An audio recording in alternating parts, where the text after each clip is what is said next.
자, 제가 오다 보니까 길가에 단풍잎이 나를 보고 빙그레 웃습니다.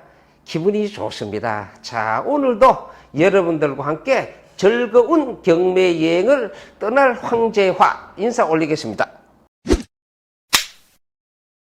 자, 오늘 할 내용은 입찰표를 작성하는데 조심해야 될 거 없느냐. 자, 매각 기일날 입찰기일이죠? 입찰표를 작성해서 제출합니다. 근데 조심해야 될 게 있어요. 자, 입찰표를 작성할 때는 반드시 도장과 신분증을 지참해야 됩니다. 신분증에는 주민등록, 등본, 운전면허증 괜찮습니다. 그런데 대리인이 응찰하는 수가 있어요. 대리인입니다. 예컨대 남편이 고생하는 부인 이름으로 아파트를 하나 낙찰 받아주려고 그럽니다. 그런데 아내가 친정에 볼 일이 있어 갔어요. 그래서 남편이 대신 나오는 겁니다. 이 경우 그렇습니다. 그래서 남편이 누굴까요? 대리인이 되는 겁니다. 대리인.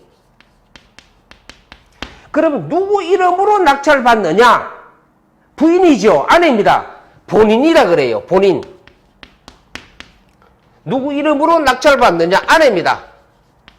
자, 그래서 아내가 본인입니다. 지방에 가는 바람에 남편이 대신 법원에 왔어요. 이 경우에는 반드시 조심해야 될 게 있습니다.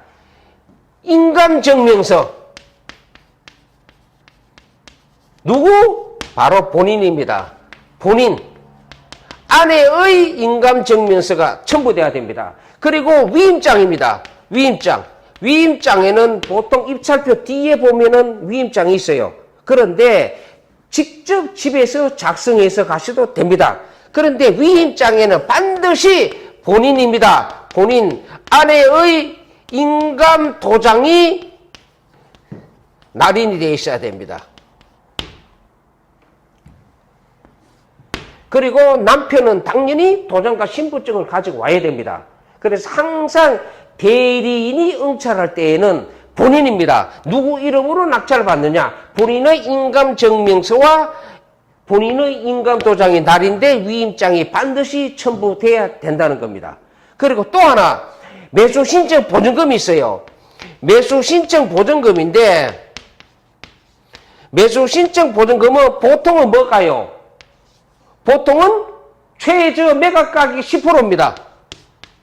보통. 예컨대 3억이 나오면 3천만 원을 매수신청 보증금 수표로 보통 수표로 넣어서 제출합니다. 그런데 재매각이 있어요. 재매각이란 말은 앞서서 누군가 낙찰을 받았지만은 권리 분석을 잘못했다든지 사업화가 부도가 경우 잔금을 못 낼 수가 있죠. 잔금을 못 내면은 다시 경매가 진행됩니다. 그것을 재매각이라 합니다. 즉 누군가 앞서서 낙찰 받았지만은 잔금을 못 내서 다시 경매에 나온 재매각의 경우에는 매수 신청 보증금이 20%가 될 수가 있고 30%도 될 수가 있어요. 이거는 법원의 재량에 따라서 달리 정할 수가 있습니다. 그래서 재매각의 경우에는 법원 재량에 따라서 20%도 할 수도 있고 30%도 할 수가 있다. 특별 매각 조건입니다. 예컨대 재매각의 경우입니다. 3억의 경매가 나왔어요. 그런데 매수신청 보증금 20% 같으면은 매수신청 보증금은 뭘까요? 6천만 원을 매수신청 보증금으로 내야 됩니다. 30% 같으면은 9천만 원을 매수신청 보증금으로 내야 돼요.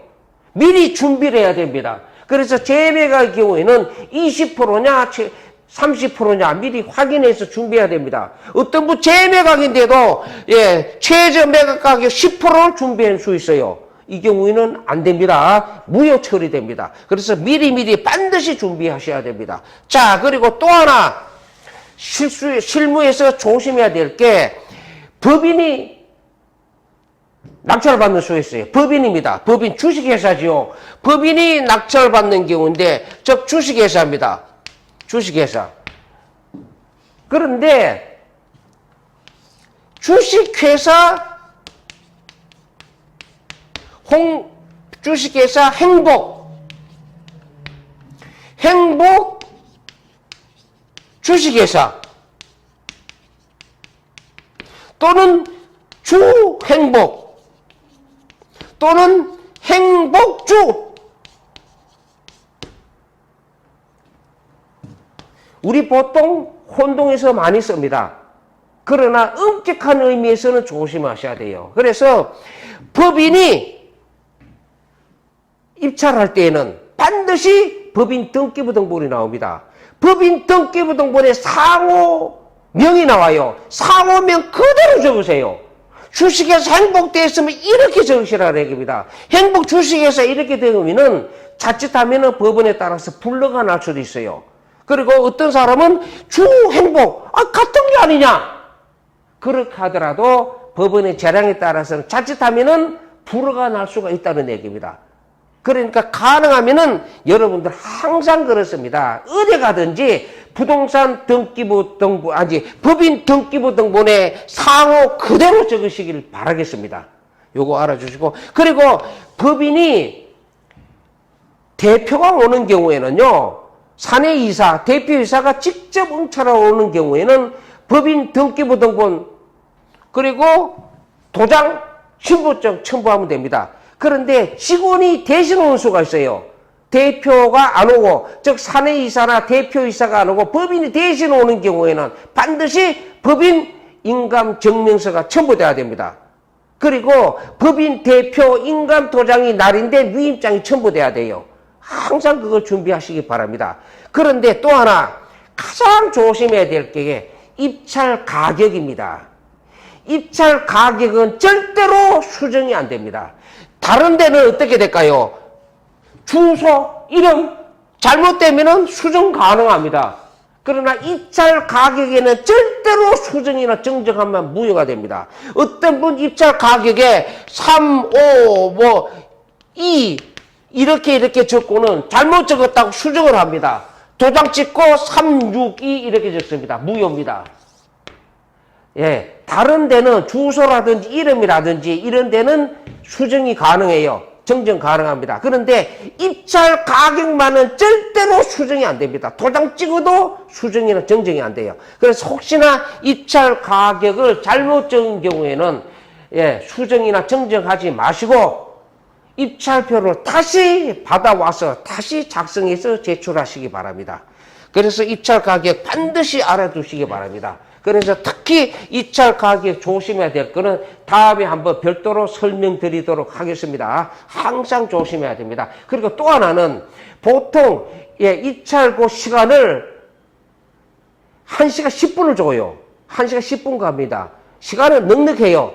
그런데 여러분들 가능하면은 응찰할 때는 법원에 좀 일찍 가서 여유있게 차나 이래 만지면서 여유있게 작성하세요. 어떤 분들은 꼭 시간을 5분 남겨두고 옵니다. 그렇게 하면은 실수가 나는 겁니다. 여유있게 행동하시기 바라겠습니다. 자, 그러면은 마지막으로 대물 1분 타임입니다.